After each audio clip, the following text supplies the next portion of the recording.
that you meet your goal to further Olympic sports? Okay, so I guess that's well, actually, I'm the first women's sports athlete from India that was qualified for the Winter Olympic Games. This is my fourth Olympics already, and so I think I consider myself lucky to have been given this opportunity. And I was picked up by a talent scout from my village in the Himalayas, and I was given this opportunity. And I think winter sports can do very well for my community, for the area where I come from, the Himalayas. And I think being the first is my duty. So how are you hoping to advance the sports event? In many ways. First of all, I think the thing is that we have talent, we have natural resources, but what is lacking is to give the kids who have the talent an opportunity to prove themselves and to get better facilities and training. So what we're trying to do right now is me, my fiance, and the Indian Amateur Luge Association. We're going to the villages, and we're going picking up local talent from the grassroots level, and then these talented youngsters we're trying to send them abroad, like we did this year for the first time. We sent 5 boys and 5 girls as well. And India, especially in the traditional rural society, it's difficult to get girls to go out. So it's a great achievement. I think we sent these kids to Japan. They really showed themselves. And so I think it's also important as far as funds are concerned, because like for example, for us who are considered elite athletes in India, we have lots of funding from the sports ministry, which actually started this year for me. For the first time, they're providing me coach and funds for training and travel. But we don't have a junior program, So I think that's where it is needed, because we need to put a long-term effort, and that's how we can get Olympic champions. Now, what was it like for you on this journey to become an Olympian in a country like India, where the sport of cricket is so of all the resources? Well, it's been definitely a tough journey, but many people told me, like, why are you doing the sport? I've even in India explained the sport to many people. But that's all right. I myself got to know the sport one day. I didn't know about it always. And I always knew that it was going to be a tough journey, because in India we always hear about athletes from different sports who struggle to make it. But I think I've had great support from my family. I've had great support from many people in India who believe in this. And it's also been given me the opportunity to be myself and be unique, not to just follow everybody else. So, and also after all these years, now the support is finally coming in. So I think I'm happy. So what were the challenges like for you? The challenges for me, well, initially, of course, the biggest challenge is we don't have the facilities to train in India, so we have to go abroad, and that makes it expensive to get training. At the same time, we don't have such a winter sports culture, so it's difficult for the people, the officials also to understand that you need a coach, you need an athletic preparator, you need a track preparator, there's so many things which you need. So I think it's basically the mindset which has to come in, which I've faced in difficulties, but for sure the people who come after me won't face so much.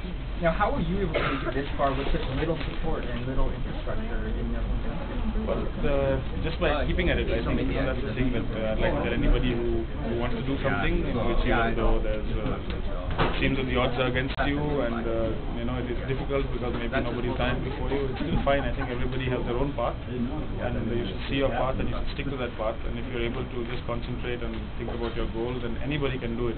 You don't have to be somebody special. Now, you weren't able to pursue sport full time. You took day jobs as well. Yeah, of course. I'm still not a professional athlete, and I don't have any salary as such. Already, it's a big thing for me that my government is supporting my training and providing me a coach. But still, I don't even think in terms of getting a salary for like all the other countries in the world. Actually, so that's still something. Of course, it'll be nice if that happens. But that's fine. I'm prepared to do my bit in the summer. It also gives me, being a seasonal sport, it gives me time to pursue other things that I'm interested in, and so that's fine. And what does this mean to you when you're getting this financial or sort of support from the Vancouver people? What does this mean to you? Well, this makes me all the more proud to be Indian, and all the more proud to represent my country. I've been doing this for so many years. I've been representing my country, and sometimes we have to go to places where there are no Indians.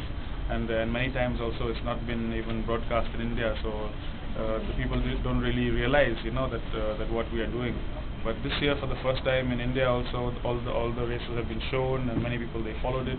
And also thanks to the big Indian community over here, that they live in Canada, they've accepted the Canadian way of life, they understand the importance of sport in this way of life. So it's very much more easy to relate with that, and they've all come here in big numbers to support. They came for the They came for the race, and they invited me to so many places, just like here, the Teja has been fantastic.